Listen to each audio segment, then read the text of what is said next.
This is The Crossover. Now, very pleased to be joined by Zach Binney. Zach, welcome. Been a while. Good to see you, although, as always, not under the circumstances. If I need to talk to you, it's probably because things have gone awry somewhere, but good to see you and speak again anyway. Yes, good to see you, Howard, and sorry I have to see you, Howard. One day we will end this cycle of codependency of sports writer needing information about sports epidemiology, but we're not there yet. We're just going to go out and have steaks, Howard. I swear. You're going to be in Atlanta covering the Hawks. We're going to go to the game. We're going to have some steaks. It's going to be great. I would love to do that. I'll come down, do a huge feature on Trae Young. You and I can go out unmasked because life will be normal. That's right. Sounds good.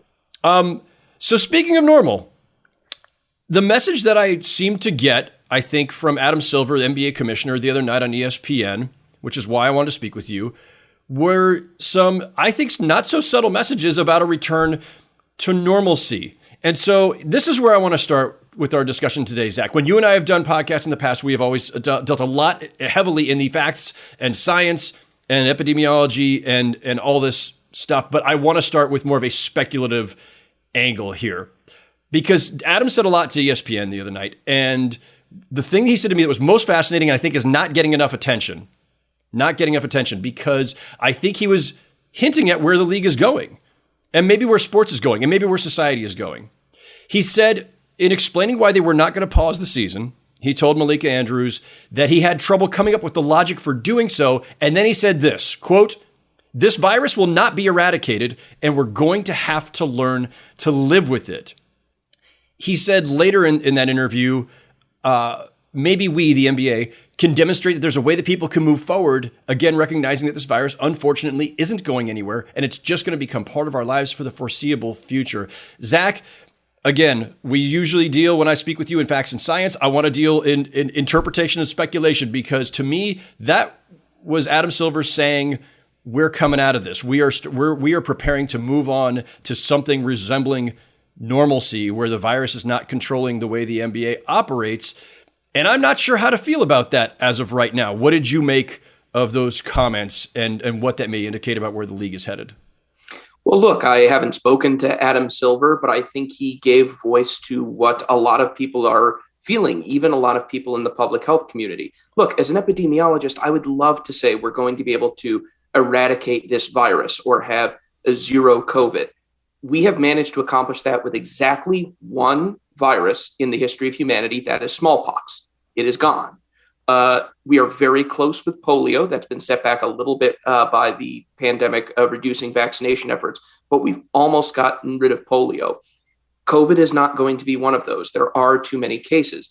That said, that is not an excuse to give up on containing it. What we want to focus on, and what I think the path forward is going to be, is effective but not disruptive steps. Meaning, vaccines and boosters, they're not disruptive, right? Let's get as many people vaccinated and boosted as possible to reduce the number of bad outcomes from the virus. That's going to be one of the main ways that we live with it. The other thing we want to do is we want to keep an eye on healthcare capacity. One of the things with Omicron is it seems to be in the countries where it was detected earliest, not necessarily where it hit earliest, but where it was detected earliest, seemed to cause a spike in cases that wasn't followed by quite as much of a spike in hospitalizations or deaths as we saw with earlier variants. How that's being interpreted is that it's less severe. And hopefully that is going to turn out to be the case. I think we're going to see that in a few weeks in the US, whether that is true or not, because we're going to have a huge spike in cases. And the question is that going to lead to a huge spike in hospitalizations, a small spike in hospitalizations, or not much of one? And we're going to really have to wait and see on that. The big concern would be if we have a lot of cases, even if very few of them result in severe disease, that is a very high absolute number of hospitalizations and deaths that we're going to have to deal with in a very short amount of time.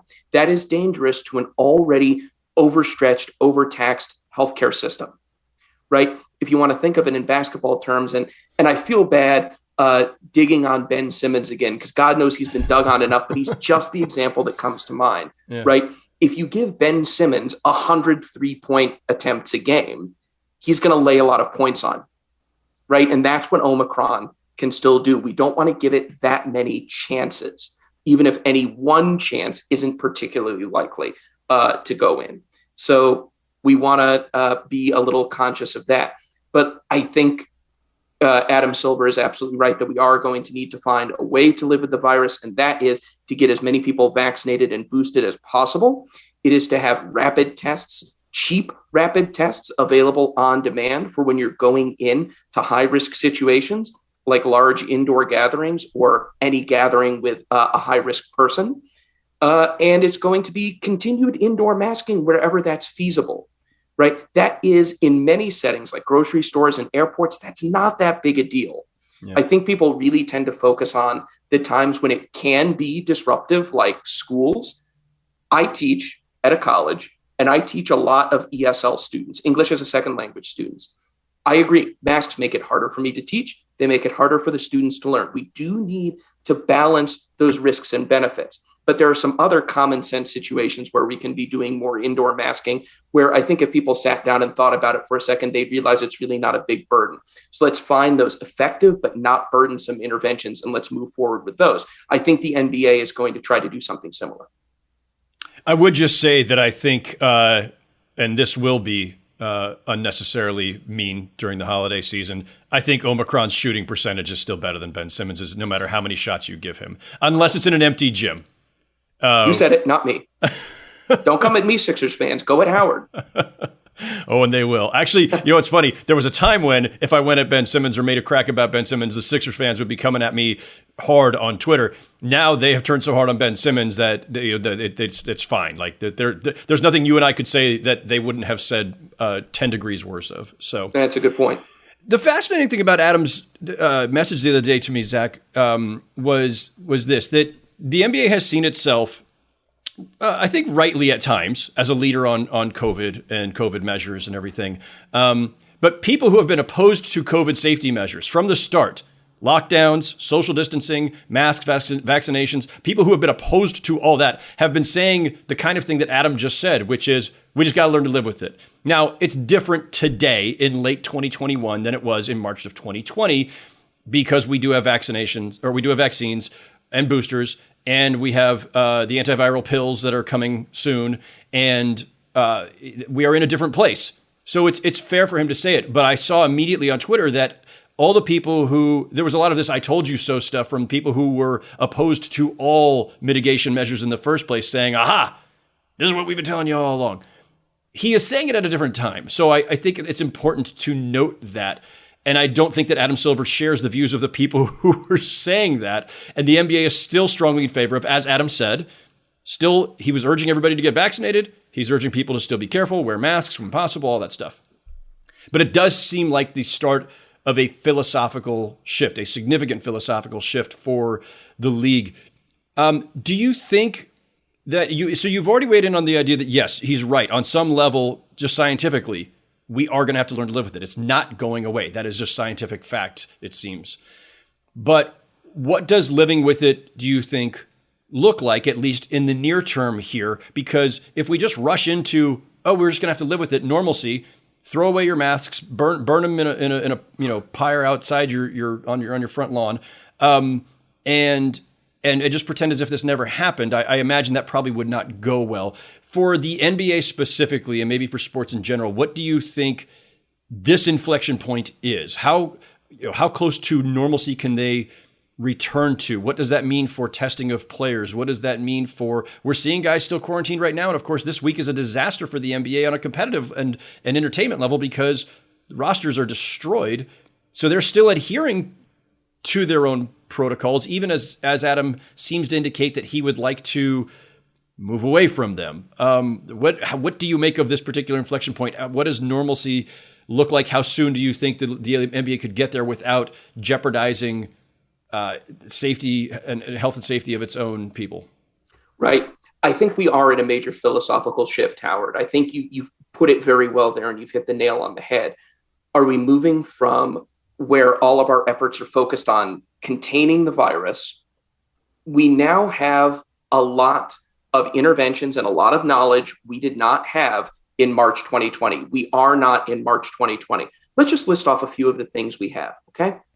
We have just this week 2 oral treatments for those who are infected with COVID-19 that are likely to be approved by the FDA. I believe they've approved Pfizer's actually shortly before we started talking, and Merck's is probably coming soon. We have vaccines that we know do a lot to reduce your individual risk of severe disease. We know that it transmits mostly indoors and not outdoors. There's no reason to restrict outdoor activities, even with Omicron that I've seen, none whatsoever. We know that wearing masks indoors helps. In some situations, that can be a little disruptive, like schools. In other situations, if you sit down and think about it for a few seconds, it's really not a big deal. I'm going to be wearing masks to the grocery store, for example, I think in perpetuity. There's no reason really not to.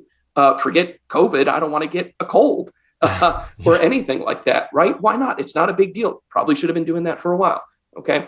So we have a lot of things that work. We also know that ventilation is important, indoor ventilation. We're learning to open windows when we can, maybe get air purifiers, HEPA filters, things like that can really help prevent the spread of the virus. So we have all of this knowledge. All of that is leading us to not need to go back to anything like March 2020. And I don't see sports leagues shutting down for any appreciable period of time. I know the NHL kind of went on a pause until after Christmas. I don't really think that's going to help. And I think Adam Silver is right to resist shutting down, because unless you're going to shut down for 2 or 3 months until this wave is over, I just don't know what shutting down for a week or 2 is really going to do. The best arguments for it that I can think of are, one, it can serve as kind of a circuit breaker, a momentum killer. It's like taking a timeout, right? In basketball, when your opponent is on a 10-0 run against you, you just want to take a pause and reset.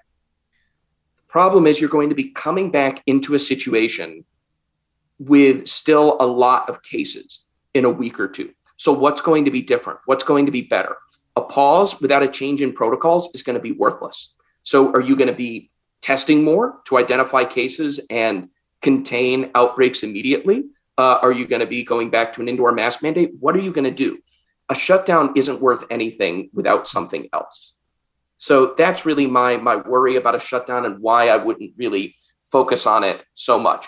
What we do want to be focusing on are, again, those effective but low cost, low disruption interventions that we can continue for a long period of time. Moving meetings virtual, going to indoor masking, vaccinations and boosters spread as widely as possible. Those are all really good things. The testing, that's the tricky one, right? Because if you are doing widespread testing, you're identifying a lot of cases from a sports league's perspective. Now, that can be good or bad depending on your goal. Is your goal containing the virus, or is your goal to play games? Those goals are in tension with one another, right? You want to identify cases if your goal is to contain the virus. But if you identify a case, you have to hold them out for a few days until they test negative.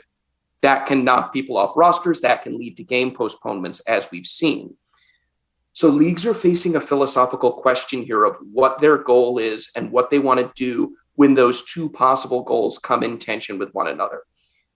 Look, as an epidemiologist and a public health professional, I would love it if everyone's sole focus were on controlling Omicron. I don't think it can be. I think we need to focus on effective and less disruptive interventions. And I do find it difficult to get too upset at pro leagues dialing back on testing when they are a highly vaccinated and hopefully soon to be highly boosted population where bad outcomes are not impossible, but are unlikely.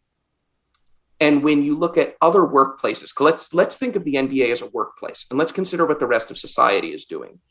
It's hard to hold the NBA and the NFL and the NHL to so much higher standards when it comes to testing, because we're missing cases left and right everywhere else. Yeah. Now, I would love to do more to bring the floor up to the ceiling rather than bring the ceiling down to the floor, but it's hard for me to get too upset about leagues saying, look, most of our cases are asymptomatic. We would prefer not to find them because we're conceding and we're waving the white flag and we're saying Omicron is so transmissible, even in vaccinated but not boosted populations, which is what the NBA primarily is, that we just think we're not going to be able to contain it. We're going to do what we can with minimal disruption, but we're not going to be postponing games left and right. I understand the argument for that, even if I don't love it as an epidemiologist. Yeah, so let me pick up on that because it's interesting. When Malika Andrews at ESPN asked Adam Silver about a change in protocols, about allowing asymptomatic players to potentially just play through or test out of protocols faster, return to play faster, Adam did provide some really, really interesting information. Among players and coaches who got 3 shots, the 2 vaccinations, who did not go Johnson & Johnson, right? Who got Pfizer or Moderna and then got a booster. Anybody with 3 shots in the NBA's world, he says a very small number of them have been the breakthrough cases, and they've been generally asymptomatic or very mild symptoms. So even the NBA is a test group, and that's not just the players, it's coaches too. So it's older people as well. That's a pretty good sign that if you are vaxxed and boosted, 2-shot vax and boosted, that you probably are not going, even if you get a breakthrough, you might test positive, but it's not going to make you very ill, if at all. So that seemed very encouraging, both from an NBA standpoint and just more broadly for all of us. And he said, he again noted that in the NBA, around 97% of the players are vaccinated. And of that group, about 65% are boosted, and they have active discussions with the union to try to get more of the players boosted. So again, the NBA seems like on balance doing the right things and being as aggressive as possible, short of a mandate, which, if the union's not going to agree to, and they haven't, then you can't, there's only so much you can do. It's all collectively bargained. So that all seems encouraging, and it seems like that does provide an entry or an opportunity for them to do what you were just saying, Zach, to either cut back on testing. They're going to ramp up testing in the wake after Christmas because they had already planned to do that, I guess, because they figure people are seeing families and stuff. But would it be wise? Would it be reasonable for the NBA, especially as a business matter? Because again, this week is awful for the league. Let me be completely blunt about it. The rosters they're putting out there, the players that they're like Joe Johnson, who I think is like 73 years old now. He might only be 40. Joe Johnson, formerly of your Atlanta Hawks, is no. As a Hawks fan, I read that tweet that he was going to be playing this week, and I said, I just about fell off my couch.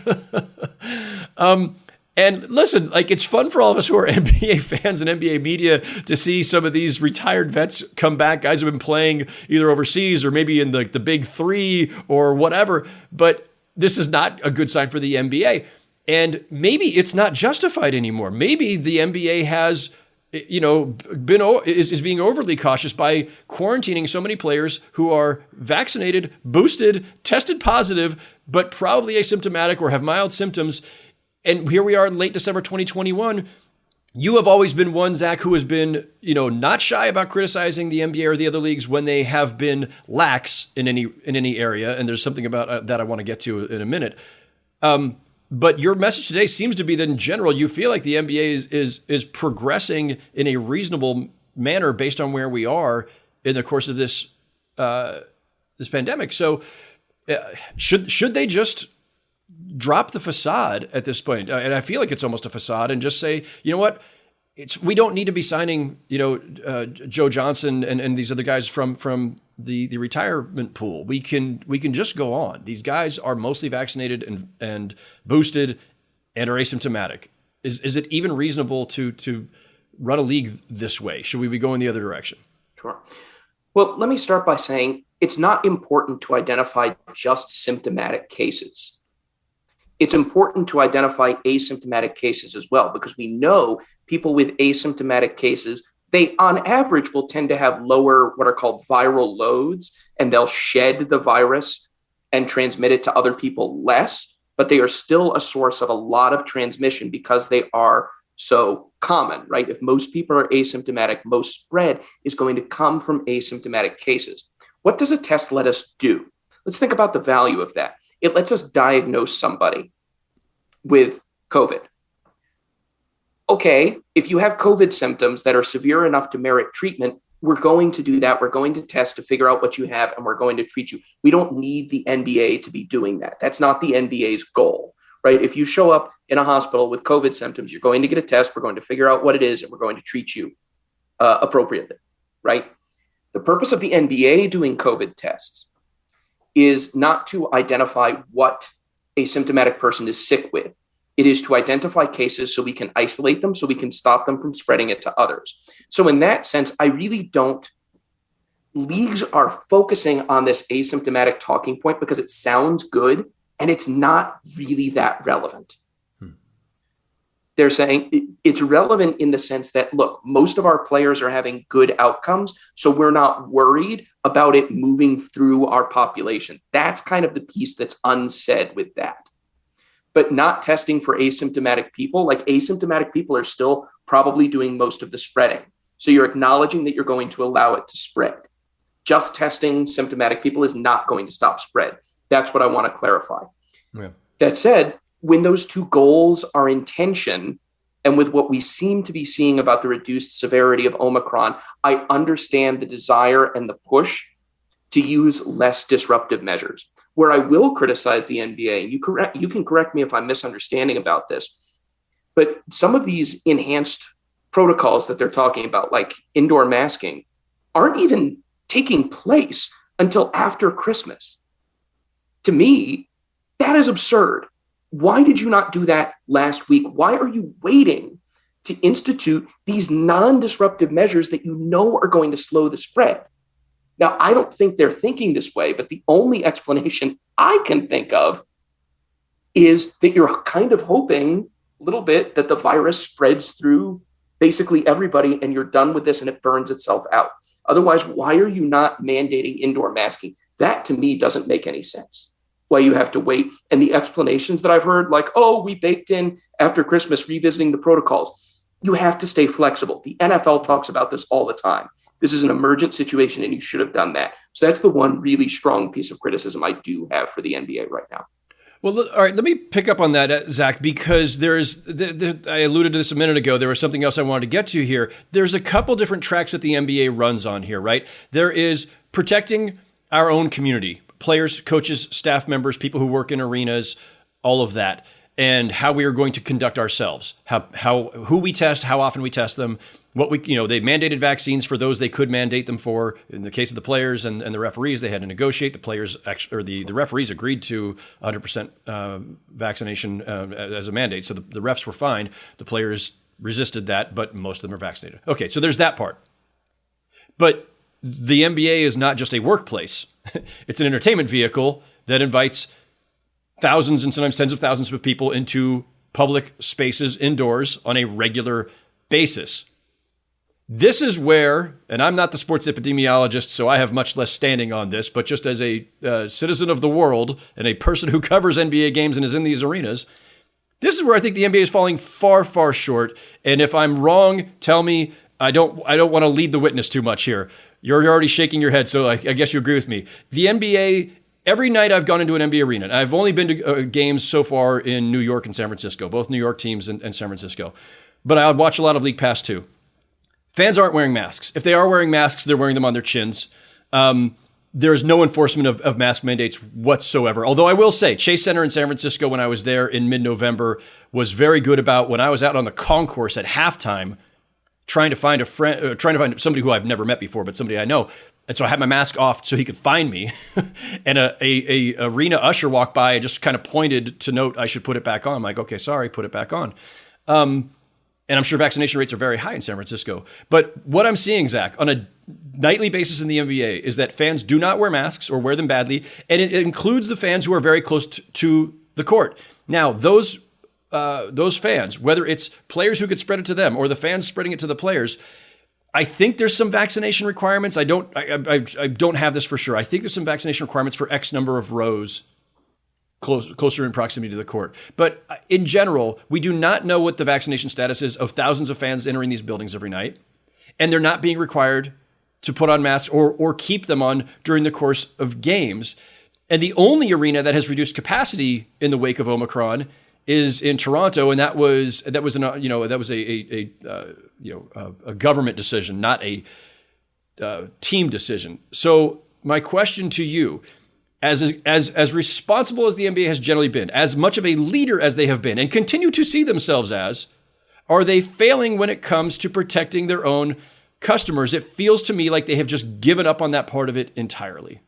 Yes, I think that's a great point. And I should not have said earlier that my only criticism of them was the slowness on the indoor masking issue, because that's going to make this seem like it's an afterthought, and it's not at all. I have major criticism for any indoor sports league venue that is not thinking about reducing capacity or reinstituting a mask mandate. And realistically, that means stopping concession sales. I'm going to be honest with your listeners for a minute. I went to a Hawks game last month. I took my statistics and sports class to a Hawks game last month. I got myself a 25-ounce adult beverage. So that's the most economical way to enjoy an adult beverage at the game. And I took my mask off for most of the game to enjoy said adult beverage. Probably wasn't a great move, but things looked better back then. I would not go to a game now with Omicron at all. Not until I see what happens with cases. So I would love to see some capacity restrictions and indoor masking and temporarily stopping concession sales. And yes, that's going to be a financial hit, but I do think it's a reasonable price for a league to pay, which operates in a broader society. And if they want to say, look, we're not going to test our players, we know that's going to contribute to some spread in the community, but just the scale that we're talking about here isn't a giant public health threat. But we are going to acknowledge that the fans that we're bringing in, that could generate a bigger public health threat, particularly with the much higher transmissibility of Omicron than earlier variants. I would really encourage them to do that, and I would respect that very much if they did, and I would certainly be recommending that. Yeah. The realistic read is they're not going to do it unless they're pushed by local governments. So I don't think we're going to see it in most places, but I would like to see it. Yeah, it's just I this is the part that I struggle with the NBA. Like obviously they have been a leader in so many ways, and I think they have done the right messaging. But the PSAs that they were putting out in the midst of when vaccines were first coming out, and they were showing NBA legends and NBA coaches and current NBA players getting their shots and everything, like all that stuff seems to have faded away. They don't seem to be as concerned with being a leader anymore, I have to say, and I feel like they are just trying to get to the point where we could just just move on, right? Like that's what it feels like the NBA, they went from being the first to shut down and the first to, they weren't the first to create a bubble, but among the first to do the bubble, and taking all these very extreme measures and trying to be a leader to, it feels like saying, okay, we'd like to just kind of move on with our lives now, get back to normal and get our rosters back. And they're not requiring really anything of the fans. And to me, that's actually the bigger part of this. It's fine to protect your own employees and your players and everything, and it's fine for them all to mostly be vaccinated. But to me, the bigger issue, and the one that they don't seem to address at all anymore, is how they're treating the people in their buildings, is their fan base. And that part of it, if the concern is community spread and, how to mitigate that, it just feels like that's a failure right now, and one that they just don't even, their heads are in the sand. They don't even want to discuss it. Like, you tell me, would the following things be, you address some of this, but would the following things be reasonable? Require all fans coming into buildings to be masked, but not only that, shouldn't they be, as some cities do, but not nearly all in the NBA, why not require vaccination proof to get into an NBA game? I mean, are those reasonable things to ask of people right now? I don't know what that would do, especially in certain parts of the country. Yeah. Yes. Yes. Yeah. 100%. Yes. I support any and all vaccine mandates. Yeah. Look, we should try to educate people. We should listen to people who are concerned. I am always happy. I have an open door, open DM policy. Find me on Twitter. I am more than happy to answer any good faith questions that you have. But at the end of the day, this takes all of us. And we should be mandating vaccines for anything and everything we possibly can. that would help protect people. But more than that, I do think we need to be looking at case numbers. And when we see a wave coming, we see that we're at the start of one. Let's draw back temporarily. Let's see how Omicron shakes out. Let's make sure that we're actually decoupling from this hospitalization spike. Let's make sure that we're not going to overwhelm our health systems. And let's make sure that we're just going to end up with what we would probably call a seasonally endemic virus, meaning like cold or flu. So there's a more or less expected level every year. It varies over the course of the year, right? It goes up in the winter, it goes down in the summer, just like all respiratory viruses will. But we kind of know what to expect mostly year to year. Sometimes with the flu, we still get what epidemiologists will call an epidemic flu. That just means higher than we would normally expect. That's all epidemic means, right? Technically speaking, is a higher level of disease than we would expect. We can deal with that, but let's make sure that we understand what we're signing up for. And I don't think we're quite there with Omicron. That's why we need to focus on effective, but not massively disruptive steps. The other thought I had was just reducing capacity, of course. And, is that still a reasonable mitigation measure? And again, I know there's logistical as well as economic, concerns there if they were to do it. But should the NBA be restricting just sheer numbers in their buildings right now? Would that help? Yes. Fewer people in the same volume of space means fewer people who have the virus and less virus in the air and less ability for it to translate. It's not rocket science. So they should absolutely be considering that. I would say just for a month. In a month, we're going to have a much better idea of, in this country and in the specific markets where NBA teams operate, how are hospitalizations going to follow case spikes? And is our healthcare system prepared for that? If our healthcare system is prepared for that, I do think the argument swings a little more back towards personal responsibility, where you get vaccinated and boosted, you can hopefully access rapid tests more cheaply with the administration announcement this week. You've got the ability to protect yourself.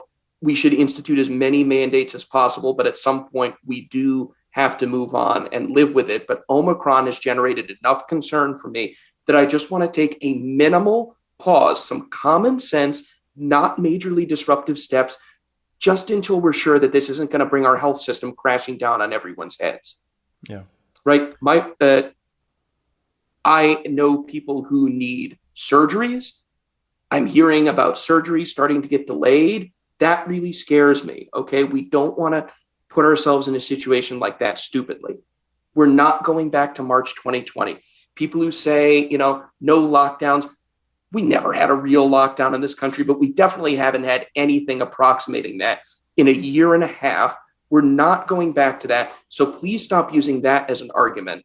Yes. And let's talk about specific interventions that you like or don't like. And I think we'll find that there's a lot more common ground than people on social media or people yelling on cable news would have us believe. There are a lot of steps that everybody across the political spectrum and the social spectrum is going to agree on. Amen. A couple more before I let you go, Zach. I want to just touch on Kyrie Irving briefly here, because the Nets had made a decision early on that because the New York law was that he could not play. He could not be inside Barclays Center or be inside Madison Square Garden. So he couldn't play home games. They decided, well, it's too disruptive to have him play just road games. Now they get, the roster gets ravaged, and so they have made a concession to bring Kyrie Irving back. The first thing that happened was Kyrie Irving went into protocols, which seems to indicate that he's positive for the virus. So it raises an interesting question here, though, which is, if Kyrie Irving comes out of this having gotten COVID-19 and now has developed antibodies, the NBA, it's not an NBA rule that he couldn't play at Barclays Center. That was a New York City rule. I don't know. I don't think New York City has an exemption for, and maybe the new mayor will make one for somebody who has survived COVID and now has antibodies. And that's, I don't want to get into whether that's as good as being vaccinated or not, but it does put him in a different place. What do you make, I guess just in general, of the idea that maybe Kyrie Irving could play the rest of the season, even home games, because if he has contracted COVID and now has antibodies, if that's as more or less as good as being vaccinated, is there a case to be made, whether this is to the case to the New York City government or whoever, that Kyrie Irving should be fully eligible?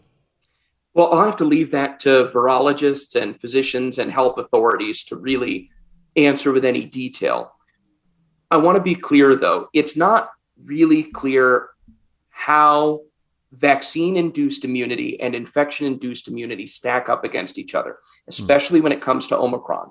What we do know is that it seems like a combination actually generates the best and most durable immune response. That is not to say people should go out and get infected. That is not what I'm saying. But I would feel great about Kyrie if he got vaccinated a little bit after this. I don't think he will, but that would make me feel really good about him. Natural immunity, certainly you're going to have some antibodies. Like, we can't say it does nothing. It definitely does something. But there is some data to suggest that vaccine-induced immunity is a little bit better, a little bit stronger, that a combination really leaves you the most protected. So I would be encouraging everyone to get vaccinated and then boosted as soon as you're eligible. And hopefully that will leave you with durable immunity. But, we'll have to see what the case is with Kyrie. Maybe you can measure his antibody titers and try to make an individual case or something like that. But I'll have to leave that to people who are more expert on that topic. Sure. Yeah, it's just an interesting one. And it was something that a couple people had hit me with on Twitter in the last couple of days. And so I thought that was worth throwing out there. He's going to be more protected than he was before he got the virus. Sure. Is he protected enough that you can treat him as comparable to a vaccinated person? That's where I'm not so sure where the data is. Does that make, I hope that makes sense. Absolutely. Yes. And then lastly, just this, let's just get into the realm of speculation a little bit here. I know the trajectory of this virus and this pandemic in general is ever changing and unpredictable and foolish for us to try to see the future at all. But I do wonder, given where we are right now with vaccines and boosters and antiviral pills that are coming online soon, with respect to the NBA, obviously with respect to the society at large, because that's the bigger issue here, but just with the league, how close are we to normalcy, you think? Like, where are we maybe 6 months from now or start of next season, do you think? If you've any sense, and again, maybe it seems like an impossibility, you're already shrugging your shoulders, but I go back to where we opened, which is that Adam Silver's messaging to Malika Andrews on ESPN the other night seemed to be indicating a return to normalcy, this philosophical shift, and how that plays out as a practical matter, day-to-day, policy-wise, eligibility of players, mask wearing, how you deal with fans coming into buildings and all that stuff. I don't know exactly what Adam is indicating on that, but he is definitely signaling a shift. And again, he even said, we were leaders at the beginning on how to deal with the worst of this pandemic, and we want to be leaders at this point too on how to come out of it. So I don't know what that shape that takes, but I'm curious if you have any sense of, where we might be in 3, 6, 9 months, and in terms of returning to normalcy and the idea that this has now become something that we just live with. Boy, I sure hope we'll be in a better spot than we are right now. But the only thing this virus has taught me about making predictions is don't. Right? If you had asked me 2 months ago, where are we going to be now? I'd have said, we might see a little seasonal spike, but we'll probably be fine. And then Omicron came off the top rope. I think, I don't want to say that we didn't see this possibility coming, because the scientific community absolutely did. But the fierceness and the ferocity with which it could move through people who were vaccinated but not boosted, I think that was a little surprising.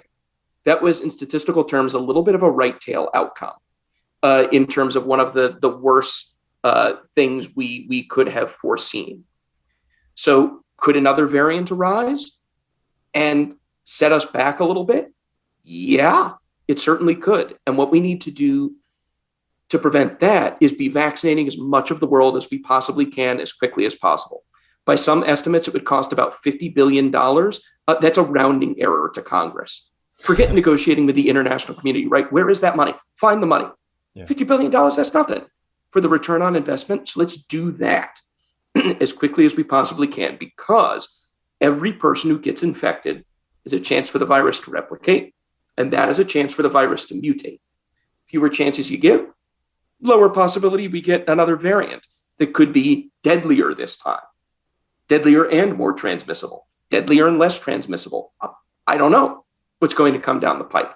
If we don't get another variant of concern, then I suspect, going into the spring and summer, we'll be looking, hopefully, lower level of cases than we've seen in a very long time, and it will stay stable, especially with the general seasonal patterns for respiratory viruses and people moving a lot of activity outdoors because it's warmer. That would be my hope. But that could always change on a dime with new variants or something else like that. I do agree with the NBA and what Adam Silver said about trying to chart a path forward, right? We can't stay stuck in old ideas. We shouldn't be doing the same thing we were last year. Literally no one, I've heard literally no one suggest the NBA should go into a bubble. So we're not where we are last year. Anybody who says anybody's advocating for that, that's a straw man. Nobody's advocating for that, right? So we do need to chart a path forward. What that should look like is still a little uncertain, and there's a lot of room for reasonable debate and disagreement. But vaccines, indoor masking, where the cost of that masking is very low in terms of economic or educational outcomes, and making rapid tests available and cheap. These are all good steps that we can take that don't result in massive disruptions. We shouldn't close schools and keep bars open. I believe it's my colleague, Ashish Jha, who said something. He's the dean of the Brown School of Public Health, who said something along the lines of any district that closes schools while keeping bars open doesn't care about kids or COVID. And he's right. He's 100% right. Schools should be the last thing to close. And I really think a lot of the frustration over these control measures can really be, if you zero in on it, it can be brought down to a couple of things. And one of those big, big things is parental frustration as schools close. No doubt. And I agree. We need to do everything we possibly can to keep schools open. And I think that we can. But let's focus on other common sense steps. I hope the NBA will be leading the way in that. I am disappointed in the speed with which they are instituting an indoor mask mandate. I am concerned about them reducing the amount of testing they're doing. But on the other hand, it's hard to be too critical when you look at what everyone else is doing.